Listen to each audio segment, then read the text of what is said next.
The story of Bernie Mac is one that anyone can learn from and be inspired by. Born Bernard Jeffrey McCullough on the south side of Chicago, Bernie came from very humble beginnings. Raised primarily by his mother and grandmother, they instilled in him respect and strong family values that would guide him throughout his entire life. My grandmother was one of the strongest individuals in my life.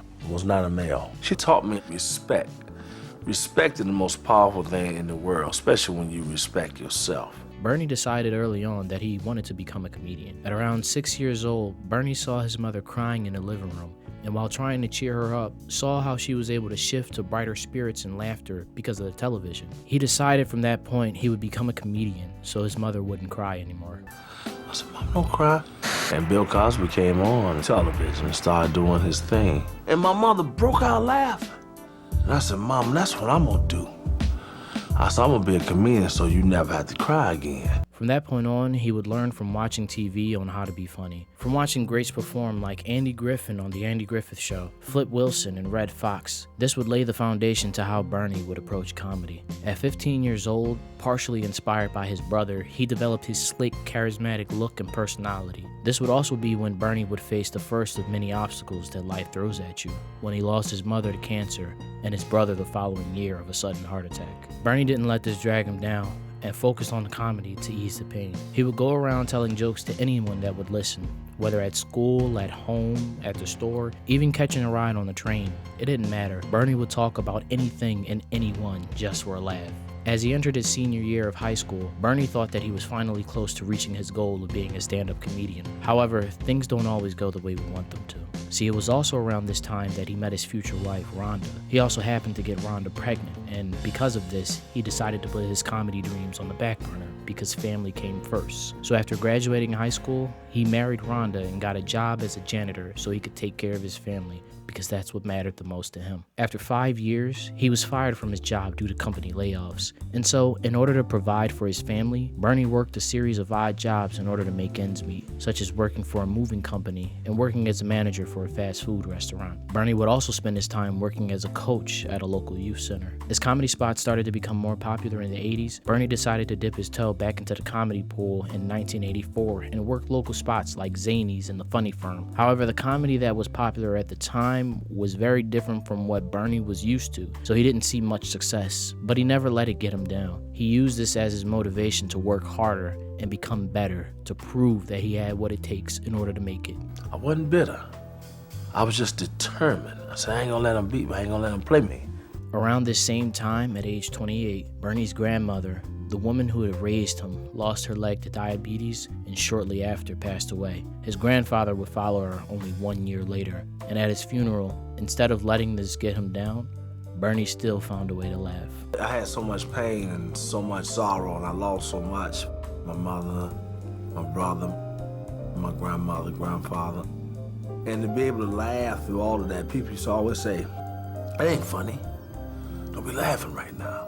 Funerals and stuff, and I would laugh. At this point, Bernie was determined to make it and decided to go against the comedy that was popular and started to perform edgier jokes, inspired by his life and personal experiences, like Richard Pryor and Redd Foxx. This led to him slowly beginning to make a name for himself, and within a few months, his name began to spread like wildfire in the black community. In 1989, while on vacation in Vegas, Bernie would do something else that would help move his career forward when he successfully managed to convince Redd Foxx to let him perform a set on stage during his show. He walked up there behind stage and went. That's how he got up there and started talking to Redd Foxx. Because I was sitting there, I was like, you just can't walk up there.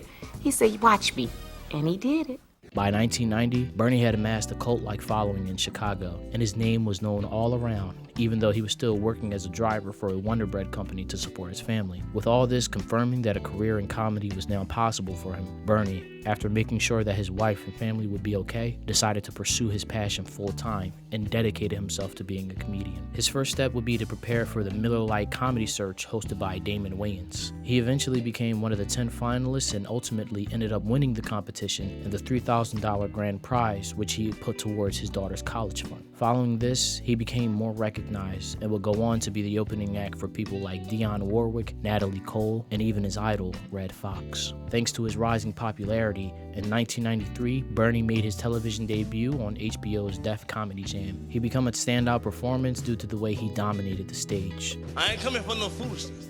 The crowd was normally known for harshly heckling people they didn't know or thought weren't funny, and to many other comics, being on such a massive stage would be intimidating. Following a very antsy crowd that not even Martin Lawrence could calm, Bernie went on stage and proclaimed that he wasn't afraid of them, letting them know that he was different, and began to deliver a phenomenal performance. Bernie had then practically become a star within the African American circuit by this time, but had yet crossed over to the mainstream white American markets. So that became his new goal, to become mainstream and spread laughter to everyone. Bernie figured that he could accomplish this by breaking into the movie industry. This led to a minor breakout role in Damon Wayans' Mo Money film, which then led to other minor roles in films like House Party, How to Be a Player, and Friday. Though they didn't directly lead to mainstream appeal, it put Bernie in the position to be known as the cameo guy. He was the cameo guy.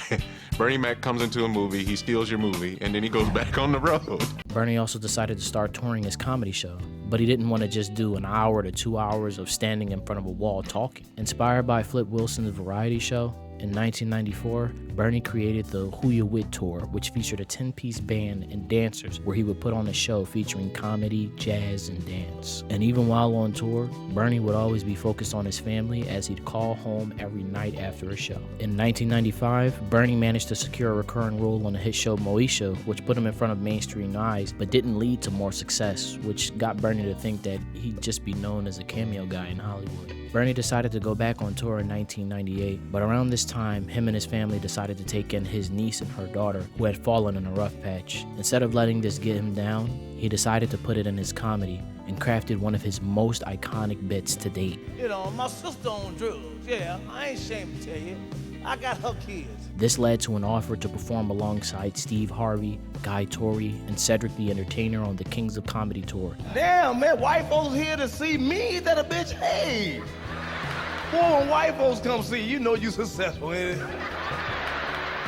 Which Bernie accepted as the tour had far fewer showstops to perform at, which let him get some much needed rest. Came right on time because I was getting burned out. I was doing 2 hours, an hour, 45 minutes a night, 43 weeks out of the year. I got to the point where I got sick of hearing myself. This less demanding work schedule led to Bernie outshining everyone else on the tour, putting him in the spotlight that got more and more people asking for a Bernie Mac show. Thankfully, around the same time, Larry Wilmore was looking to pitch a show and was inspired by Bernie's comedy routine on raising his family. Bernie was initially hesitant to go onto television as he felt it hinders what he could do and say, but would ultimately accept the position if everything felt right. I don't think it bothered him that much because he always said he really didn't want to do TV because TV handcuffs you. It stops him from being who he is. But he said if the right show came along, then he would consider it. Most networks were scared of Bernie's approach to comedy and weren't sure how a politically correct world would accept his takes, but Wilmore convinced Fox to take a chance on Bernie, and in 2001, The Bernie Mac Show premiered. I'm gonna kill one of them kids. Whatever. Oh, don't get me wrong. I love them. They my blood. I give them the shirt off my back. You ever see a chicken with his neck wrong, laying to the side all lazy and weak?